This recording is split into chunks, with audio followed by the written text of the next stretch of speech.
Hello dear friends, আজকে আমি কয়েকদিন পর টেন্সের দ্বিতীয় পার্টটি আনবো বলে কথা দিয়েছিলাম, তবে কাজের জন্য ব্যস্ততার কারণে আনতে পারিনি। আজকে আমরা শুরু করছি টেন্সের ভার্ব টু। আমরা প্রেজেন্ট ইনডিফিনিটের প্রথম পার্টে এইটুকু অবধি করেছিলাম। বন্ধু, আজকে দেখো, আজকে আমি এইটুকু কমপ্লিট করব, তারপর অন্য ফর্ম 12টির মধ্যে 8টি ফর্মের কথা বলেছিলাম।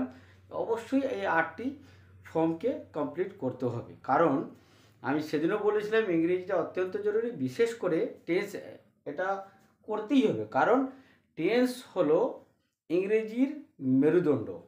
আর বিশেষ করে ইংরেজি আমরা ভারতীয়রা, বিশেষ করে আমরা বাংলা মিডিয়াম থেকে বা হিন্দি মিডিয়াম থেকে যারা আসছি, তাদেরকে অবশ্যই কী করতে হবে, টেন্সটা জানতে হবে, নাহলে আমরা সঠিকভাবে আমরা করতে পারবো না। কিন্তু যাদের ইংরেজি বলার কালচার আছে, যারা ওই কালচার থেকে বিলং করে, তাদের জন্য সমস্যা নেই।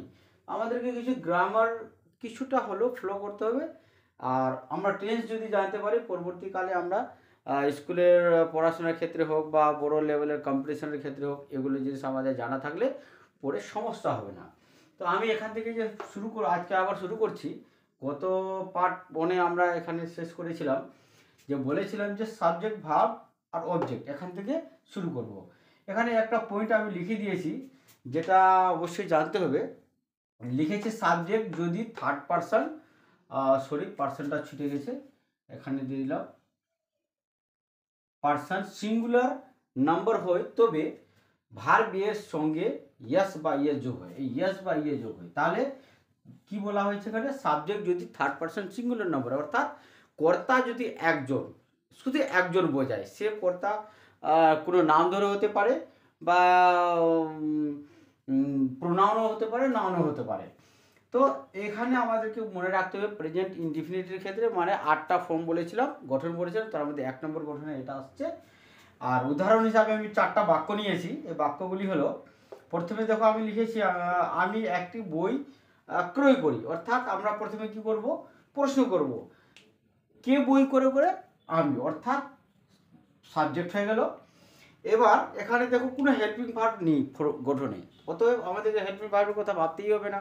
তাহলে আমরা কি করব, এই যে থার্ড পারসন, এটা কিন্তু সিঙ্গুলার আছে, কিন্তু থার্ড পারসন এটা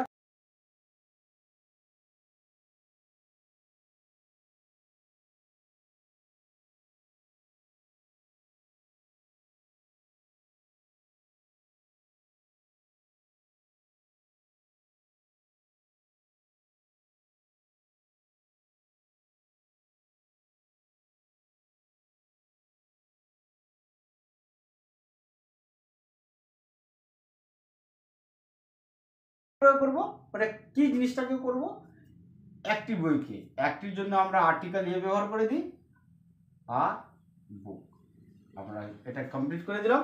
এবার 2 নম্বরটা দেখি আমরা কি আছে, আমরা প্রতিদিন খেলি।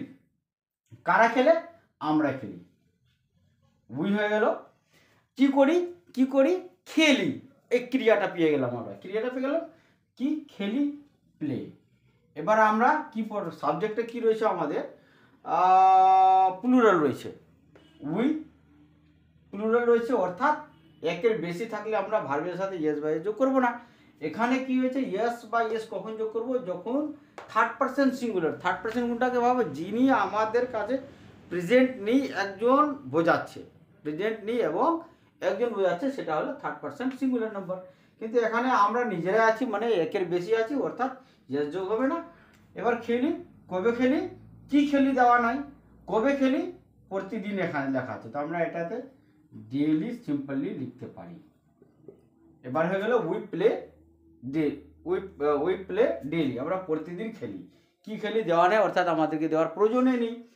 এবার 3 নম্বর বাক্যটা দেখো লেখা আছে, তুমি প্রতিদিন ভাত খাও। কে খায়, তুমি, ইউ। কি করে খায়, কি করে খায়, খাওয়ার এই যে কি ইট দিয়ে দিলাম। কবে খায়, প্রতিদিন খায়, প্রতিদিন খায় মানে হ্যাবিট আছে ওর। তাহলে কি হলো, সাবজেক্ট দিলাম, ভার্ব দিলাম, আর অবজেক্ট নিয়ে তো দেওয়া হলো না। আর এখানে দেখো এখনো এস হয়নি, কেন, ইউটা হলো সিঙ্গুলারও বোঝায় এবং প্লুরালও বোঝায়, সেই জন্য এটা দুটারই কাজ করে, এস হবে না। 3 নম্বর বাক্যটাকে আমাদের মেনটেন করতে হবে, মনে রাখতে হবে, সে রান্না করে। কে করে, যে রান্না করে, জেনারেলি আমরা হিউ দিতে পারি, কিন্তু জেনারেলি কি জানি যে ফিমেল যারা তারা এই রান্নার কাজটা জেনারেলি করে, সেই জন্য আমরা একটা সিটাকে একটা যদি ফিমেল ধরে নিই তাহলে সি দিয়ে দেবো। কে রান্না করে? সে রান্না করে। এবার কি করে? রান্না করে। কি করে? রান্না করে। রান্না করার ইংরেজি আমরা জানি কুক। কি রান্না করে? সবজি, মাছ, মাংস, ডিম লেখা নেই, অর্থাৎ আমাদেরকে দেওয়ার প্রয়োজনই নেই। কিন্তু বাক্যটা এখন অ্যাপ্লিকেটে টাইট হয়নি। এটাকে ঠিক করতে হলে কি করতে হবে? এই যে এই ফর্মুলাটা এখানে ফলো করতে হবে। এখানে কি আছে? সাবজেক্ট কি আছে? একজন আছে। একজন সাবজেক্ট হওয়ার কারণে কি হলো? সি হয়ে গেল। আর singular third person singular number হওয়ার কারণে এখানে আমরা ইয়েস দিয়ে দেবো। এইটুকু আমরা শেষ করলাম। এবার এরপরে আমরা সেকেন্ডটা যাব। সেকেন্ডটা হবে ফর্মুলাটা, এটা নোট করে নিতে পারো, খাতায় নোট করে একটু যদি ভালো করে পড়ে নেওয়া যায়। যারা আমি রিকোয়েস্ট করছি যে পার্ট 1টা যারা দেখেননি তারা পার্ট 1টা অবশ্যই দেখে নোট করে নেওয়ার চেষ্টা করো। আর এর মাঝে আমি একটু রিকোয়েস্ট করব, dear viewers, friends, like, share, subscribe যদি ভালো লাগে তবে। এবার আমি সময় নষ্ট না করে আমি চলে যাচ্ছি প্রেজেন্ট কন্টিনিউস। প্রেজেন্ট কন্টিনিউস টেন্সের প্রথমে আমরা কি চেনার উপায়টা করব। চেনার উপায় আমি আগে বলেছিলাম যে এক লাইন করে সব কিছু মানে মনে রাখতে হবে। তো প্রেজেন্ট কন্টিনিউসটা, প্রেজেন্ট কন্টিনিউস টেন্স কাকে বলে? এক কথায় লিখব। এক কথায় কি উত্তর দেবো? লিখবো আমরা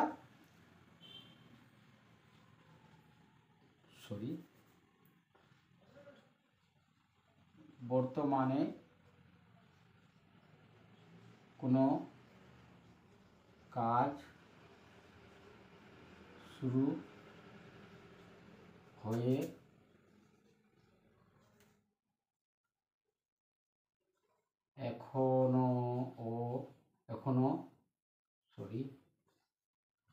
এখনো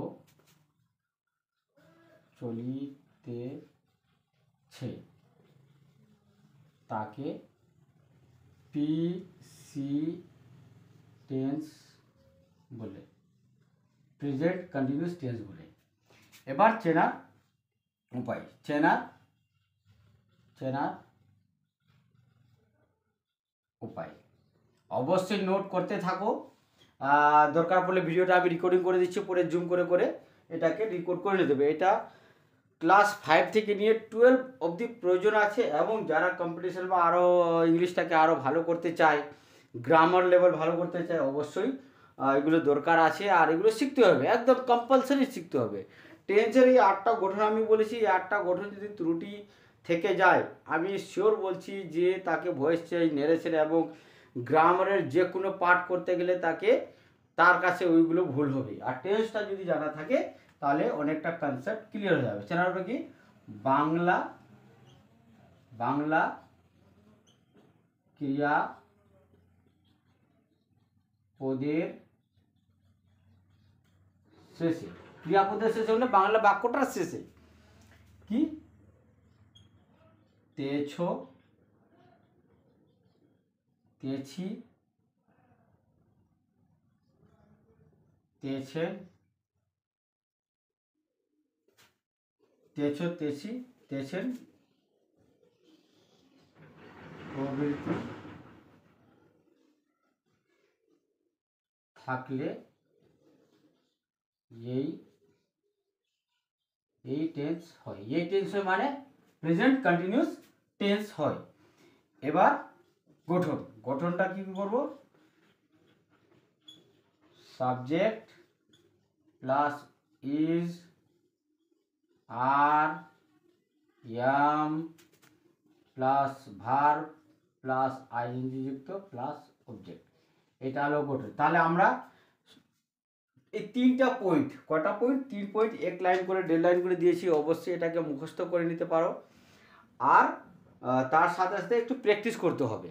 দু একটা সেন্টেন্স নিয়ে নেবো নিজে ইচ্ছা করে, যে এটা তেছিবেলায় দু একটা বাক্য নিয়ে নিলাম, ওটাকে নিজের মতো করে বোঝানোর চেষ্টা করব। কিছু ভোকাবুলারি ওয়ার্ডস কালেক্ট করতে হবে, যেখানে যে ওয়ার্ডটা পাওয়া যাবে নোট করে একটু মুখস্থ করার চেষ্টা করব আমরা। ওয়ার্ড মিনিং স্টক না থাকলে কিন্তু সমস্যা দাঁড়াবে। দেখা গেল আমি টেন্স খুব ভালো করে জানি কিন্তু ওয়ার্ড স্টক নেই, ভোকাবুলারি জানা নেই, তাহলে তখন কিন্তু সমস্যা হবে। ওই জন্য যেখানে যেটা ওয়ার্ড হয় এটা করে নিতে হবে। এক্সাম্পল, যেমন আমি কয়েকটা বাক্য নেব। 1 নম্বর একটা বাক্য নিলাম, সে বই পড়িতেছে, তেছে চলে আসলো।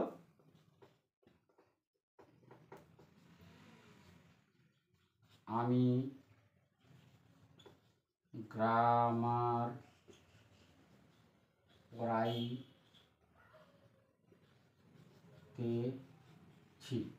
চলে আসলো ওই নিয়ম অনুসারে। 3 নম্বর একটা বাক্য নিলাম,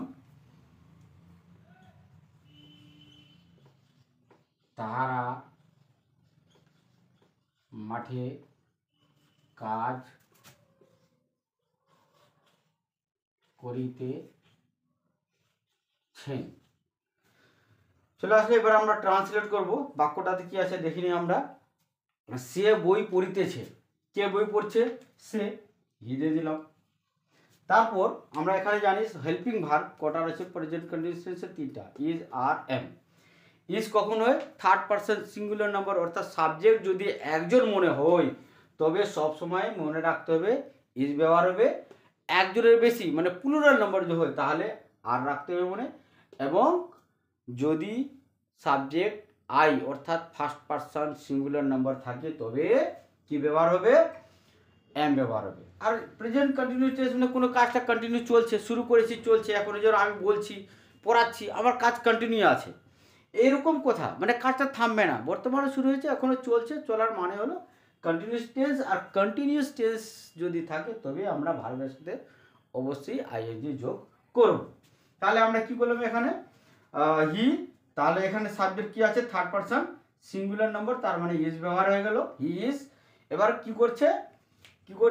পড়িতেছে, পড়ছে। পড়া ইংরেজি কি আমরা জানি? Reading, read. এবার ভার্বের সাথে আইএনজি যদি যোগ করে দিই কি হবে? রিডিং হয়ে গেল। কাকে পড়ছি? বইটাকে। বুক করে দিলেও হয়ে যাবে, বুক। 1 নম্বর বাক্যটা আমরা এই ট্রান্সলেট করে দিলাম। এবার আমি গ্রামার পড়াচ্ছি, কে পড়াচ্ছে? আমি, মানে আই। আইয়ের সাথে কি বললাম? Am, I am. এমটা এক্সেপশনাল, আইয়ের সাথেই বসে, আর কারোর সাথে ব্যবহার দেখা যায় না তাকে। তো আই এম, তা আমি কি করছি? পড়াচ্ছি। পড়ানো কি? টিচিং, টিচ, টিচ মানে পড়ানো। এবার ভার্বের সাথে কি যোগ হবে? ING, teaching. কাকে পড়াচ্ছি? কাকে পড়াচ্ছি? কি পড়াচ্ছি? সরি, কি পড়াচ্ছি? গ্রামার, গ্রামার দিলাম। তা আই এম টিচিং গ্রামার, আমি ব্যাকরণ পড়াচ্ছি। এবার 3 নম্বর বাক্যটা, তাহারা মাঠে কাজ করে। কাহারা করে? তাহারা। তাদের ইংরেজি আমরা জানি দে, কি জানি? দে। তো দে, তারা মানে অনেকজন, অনেকজন মানে কি? প্লুরাল, তাহলে কি দেবো? আর। দেয়া কি করছে? কাজ করিতেছে। কি করছে? কাজ, ওয়ার্ক, ওয়ার্ক করে দিলাম। এবার ভার্বের সাথে যেহেতু কাজ কন্টিনিউ আছে সেই জন্য আইএনজি যুক্ত করে দেবো। এবং কোথায় কাজ করে? মাঠে, in the field, in the field. এটা আমরা প্রেজেন্ট কন্টিনিউয়াস করে দিলাম। পারলে একটু জুম করে ফটাফট এটা তুলে নেওয়া যেতে পারে, কারণ এটা আবার কান দিবে। আমি ডাস্টারটা কি করলাম, এটা অবশ্যই কাজে লাগবে। আজকে আমি প্রেজেন্ট পারফেক্টটা ফটাফট শেষ করে দেবো। তবে কি হবে, ভিডিওটা লেন্থি হয়ে যাচ্ছে আমি বুঝতে পারছি, কিন্তু এটাও জরুরি আছে। আজকে থার্ড পার্টে আমি চেয়েছিলাম যে 2টা পার্টে করে দেবো টেস্ট কমপ্লিট, কিন্তু ভিডিওটা লেন্থি হওয়ার কারণে আরেকটা পার্ট করতে হবে। ভিউয়ার্স বিরক্ত হবেন না, একটু চেষ্টা করবেন। আমিও নতুন আছি, একটু প্রবলেম হচ্ছে, হেজিটেশন হচ্ছে, এটাকে এড়িয়ে আমি কতটা এক্সপ্রেশন করতে পারছি সেটা বড় কথা নয়, কতটা এখান থেকে লার্ন হচ্ছে সেটা বড় কথা। আর যেগুলো আমি পয়েন্ট ওয়াইজ লিখছি অবশ্যই এই পয়েন্ট ওয়াইজগুলো লিখে নিতে হবে। ভিউয়ার্স পাশাপাশি আবার বলছি, লাইক, সাবস্ক্রাইব, শেয়ার অবশ্যই করো।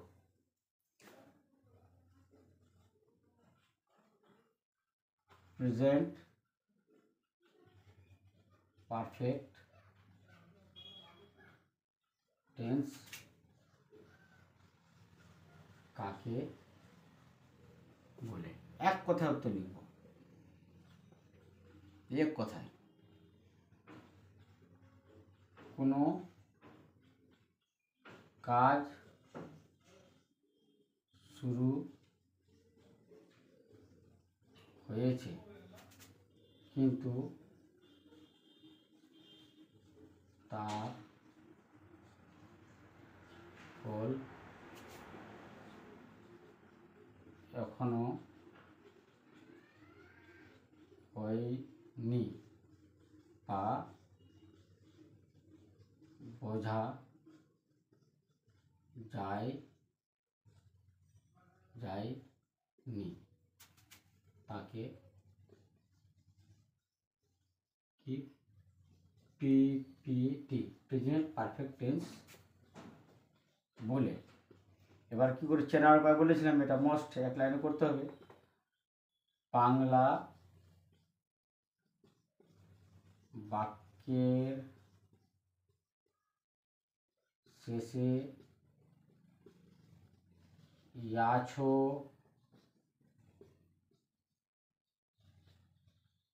ইয়াছি, ইয়াছেন প্রভৃতি থাকে এই টেন্সে। এই টেন্স এ গঠন, এটা চেনার উপায় হবে, এটা চেনার উপর হবে, চেনার উপায়। গঠন এখানে হবে পারফেক্ট মানে হলো subject plus have object, has plus verb 3 plus object. Friends, আমরা গঠনটাতে ফোকাস রাখবো। এখানে দুটা হেল্পিং ভার্ব রয়েছে, একটা হ্যাভ আর অন্যটা হলো হ্যাজ। হ্যাভ হেল্পিং ভার্বটা সবসময় প্লুরালের ক্ষেত্রে হয়। একের বেশি যদি সাবজেক্ট থাকে, কর্তা থাকে, তাহলে হ্যাভ হবে, আর একজন শুধু যদি থাকে তখন কি হবে, হ্যাজ হবে। তবে আই যদি হয় সাবজেক্টটা, প্রোনাউনটা, তবে হ্যাভ তখন হয়।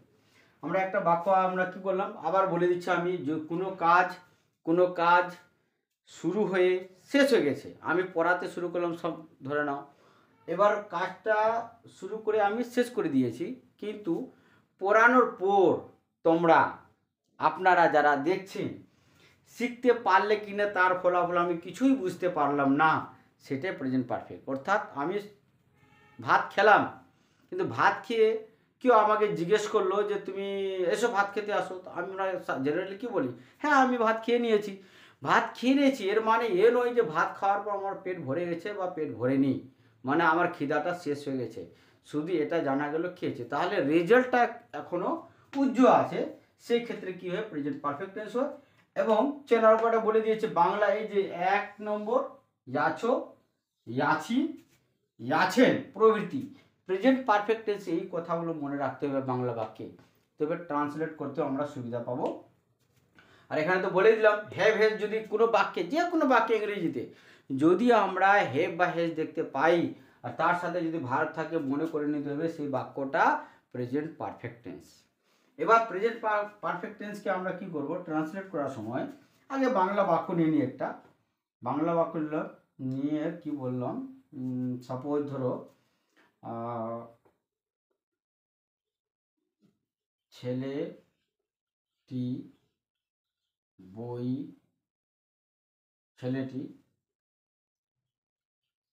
ভাত খেয়েছে মানে খাই আছে, খেয়েছে মানে খাই আছে। ছেলেটি, আমি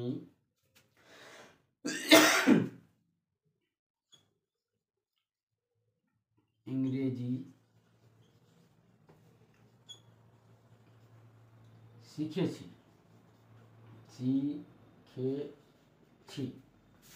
3 নম্বর বাক্য নিলাম,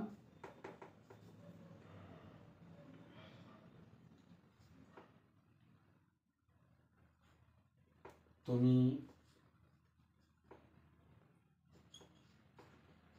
বিদ্যালয় গিয়াছ। তিনটা বাক্য নিলাম। এবার ট্রান্সলেট করি আমরা। প্রথমে কি আছে, ছেলেটি ভাত খেলো, কে খেলো? ছেলেটি। দা বই, দা বই। বই কি first person, sorry third person singular number, মানে একজন, তাহলে কি দেবো? হ্যাজ দেবো। দা বই হ্যাজ কি করেছে? খেয়েছে। ইট মানে খাওয়া, আর ইটের ভাব কি হলো? ইটেন। কি খেয়েছে? রাইস।